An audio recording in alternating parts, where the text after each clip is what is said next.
Saya sangat kecewa sama Bapak Pak Prabowo sebagai Presiden Republik Indonesia.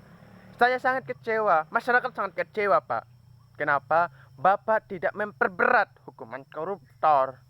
Ya, kenapa? Karena koruptor akan menghancurkan bangsa. Bagaimana negara ini maju kalau kita itu tidak memperberat hukuman korupsi? Tapi kalau itu HAM, enggak jelas. Kalau dia aja tidak melakukan haknya, kewajibannya, untuk apa kita berikan dia hak? Untuk apa kita berikan dia hak untuk hidup? Ya, saya ingin Pak Prabowo itu tegas dalam hal ini. Bapak kan sebagai tentara, mantan tentara gitu. Ya, harusnya Bapak itu tegas, jangan tunduk oleh money politik gitu.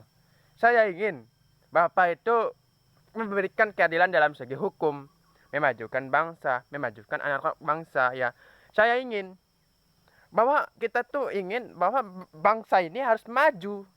Ya, bagaimana caranya? Pertama, kita selesaikan dulu hukumnya. Bagaimana memberikan keadilan untuk memperberat hukum para koruptor. Kenapa? Ketika kita memperberat hukum koruptor, ya saya yakin koruptor itu akan berkurang. Ya, korupsi itu nggak mungkin bisa hilang. Itu naluri manusia. Tapi setidaknya hal-hal besar yang dia korupsi itu berkurang. Mereka gak mungkin banyak yang takut. Kenapa? Hukumannya jelas, tegas, adil.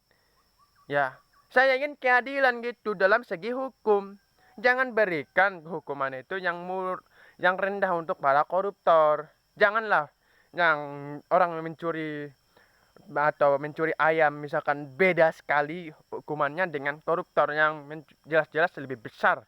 Ya, kalau kita hitung secara nilai ya kalau kerugian secara sosial negara itu jauh lebih kerugian. Kenapa? Ya banyak sekali. Ya jalan-jalan itu pasti tidak akan jalan terrealisasi. Kenapa? Dikorupsi. Itu juga dampaknya ke sosial juga. Kemajuan itu bisa dicapai kalau tingkat korupsi kita tuh rendah. Kita tingkatkan SDM kita. Tapi bagaimana mau kita maju? Kita juga pendidikan kita itu juga kurang. Nah, pendidikan kurang, korupsi tinggi. Bagaimana? Saya mohonlah ketegasan dalam Pak Prabowo, Presiden Indonesia.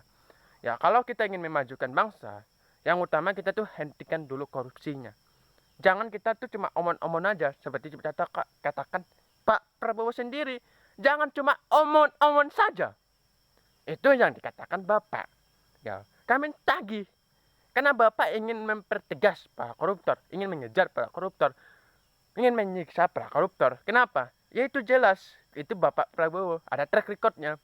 Tapi sekarang Bapak Prabowo tidak memberikan keadilan. Kenapa? Masyarakat itu ingin koruptor tuh harus disiksa ya, harus dibasmi gitu. Bila perlu di kita tuh basmi sekali para koruptor itu. Kenapa? Merugikan bangsa, merugikan rakyat Indonesia yang membayar pajak. Saya ingin ketegasan dalam segi ini, Pak. Saya ini bersuara untuk rakyat, untuk kebaikan rakyat, untuk kebaikan bangsa. Rakyat itu merasa tidak ada keadilan di negeri ini. Mereka itu susah sekali, ya. Apalagi kita sekarang itu mencari pekerjaan itu sulit, Pak. Sulit. Ini PR untuk Pak Prabowo untuk memperbaiki segi hukum. Kita tuh belum tentu kita bisa memperbanyak investor asing mau masuk Indonesia kalau tingkat korupsi kita tuh tidak diperbaiki, segi hukum tidak diperbaiki. Ya, kenapa? Ya kita itu bingung gitu. Hukum itu tidak jelas. Tidak ada kejelasan dalam segi hukum. Ya, kita tuh main politik gitu. Hukum itu bisa dibeli. Kalau hukum bisa dibeli, untuk apa hukum itu ada? Saya ingin kejelasan lah untuk Pak Prabowo ya. Hukum ini harus diperketat gitu. Dan tolong juga ya kita tuh harus bisa memajukan bangsa. Jangan cuma kita tuh omon-omon seperti kata Bapak. Jangan cuma omon-omon aja. Saya ingin bangsa itu maju. Saya kecewa sama Bapak. Masyarakat kecewa. Kenapa? Bapak sama sekali tidak pernah ya memperketat hukum. Bapak Prabowo kan ingin menghukum para koruptor, ingin mengejar para koruptor. memperketat para koruptor, memiskinkan para koruptor. Tapi sekarang apa? Justru ada kelonggaran dari Bapak sendiri.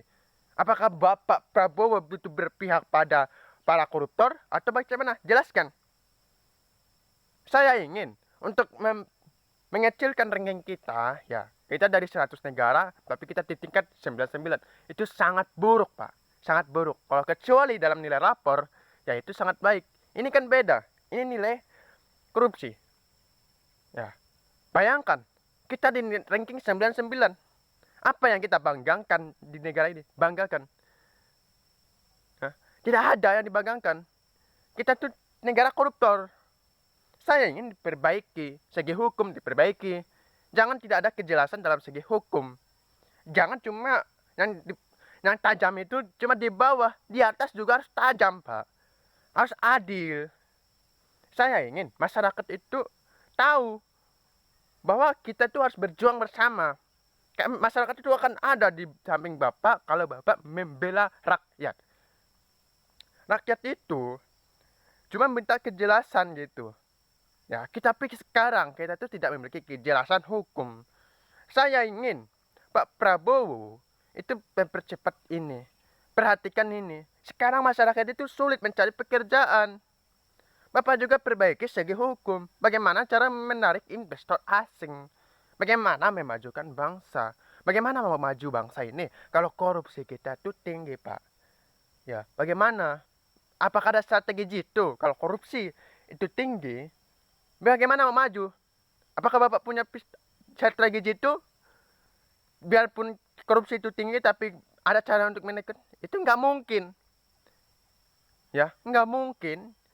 Kita tuh jadi negara maju kalau korupsi kita tinggi. Itu jelas nggak mungkin, Pak.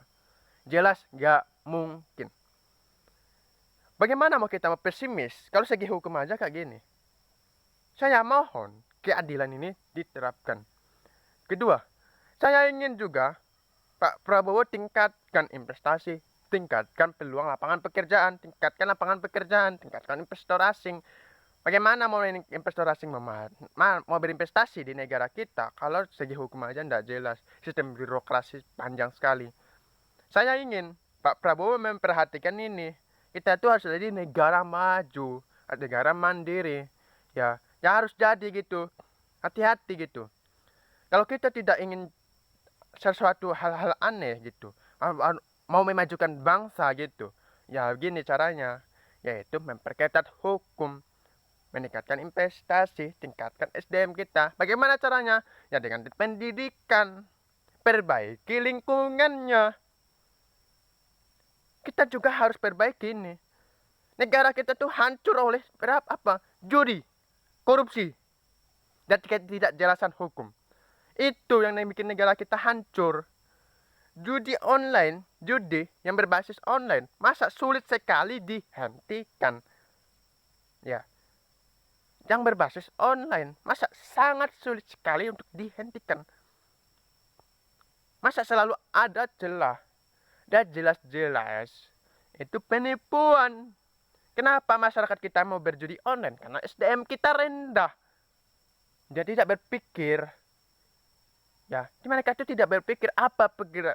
Kenapa? Karena mereka tuh nggak memiliki pendidikan. Kenapa? Mereka mau ditipu gitu. Kasus penipuan meningkat di kita ya. Banyak orang yang bermain judi online. Dan jelas-jelas itu apa? Penipuan. Dan jelas-jelas diakali, ditipu. Tapi kenapa mereka mau ditipu? Dan jelas karena mereka tidak memiliki pendidikan yang tinggi. Ya saya mohonlah Bapak Prabowo memperhatikan ini. Dan adalah kejelasan dalam segi hukum. Saya mohon, masyarakat itu ingin kejelasan, masyarakat itu ingin koruptor itu dihukum mati atau dihukum seberat-beratnya. Saya mohonlah, karena untuk memajukan bangsa itu dengan begini caranya, tidak ada cara lain. Koruptor harus dihukum mati, koruptor harus dihukum mati, koruptor harus dihukum mati, koruptor harus dihukum mati. Itu Pak. Saya ingin Pak Prabowo perjelas ini, koruptor harus dihukum mati. Terima kasih.